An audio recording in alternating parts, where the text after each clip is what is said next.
corrupt and unfit to be voted in. But even more unfit to vote for are all of the freedom political parties. Every one of them are totally unfit. Brian Tamaki, Sue Gray, Leighton Baker, Liz Gunn, Freedom and Outdoors Party, New Conservatives. Who else is there? Democracy NZ. Why do I say that?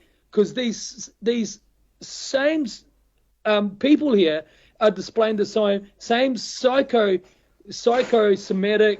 narcissistic problems as the mob already in there, because they won't work together. Every one of them has to be the chief. No one wants to be the servant to the people. All of them are the same. Brian, all of them. I reached out to Brian early last week. He said, yep, let's have a meeting. He didn't turn up for it. And, because I'm trying to encourage them to talk about the charges he's facing, and I am, talk about unity. Doesn't want to do it. I'm a threat to him, he thinks, right? And then you've got all of these others, every one of them unfit. All of them are unfit. No one should even consider voting for any of those minor freedom political parties, because none of those buggers are prepared to put themselves on the altar of service and say to everybody, what will it take? What will it take for us to come together?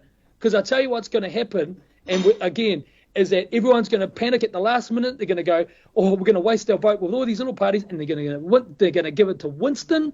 Winston's going to sail over the top, become the kingmaker again. And I tell you what, I pray I'm wrong. I hope I'm wrong.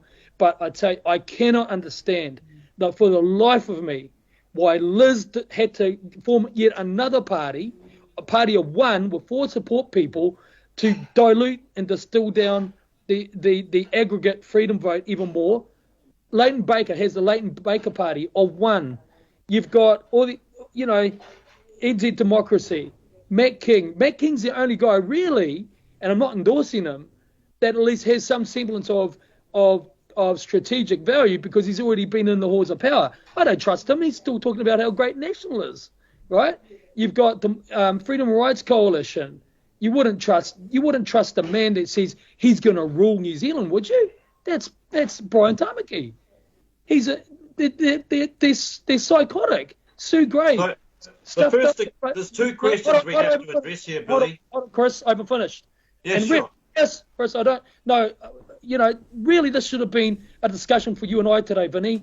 I'm a little bit annoyed. Nothing against you, Chris, at all, because this is about our arrest, our thing that we're dealing with, right.